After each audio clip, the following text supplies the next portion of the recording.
ما میسازیم جهان. ما میسازیم جهان. ما میسازیم جهان.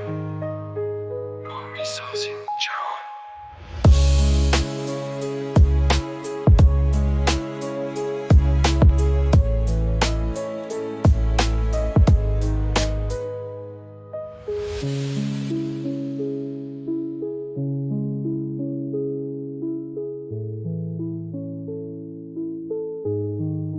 ریشه‌های بی‌اختیار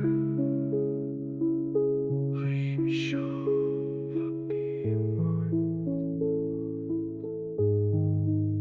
چون به‌های ایجاد فضای گپ و گستن مرزها رو کشیدم ولی من شکستم.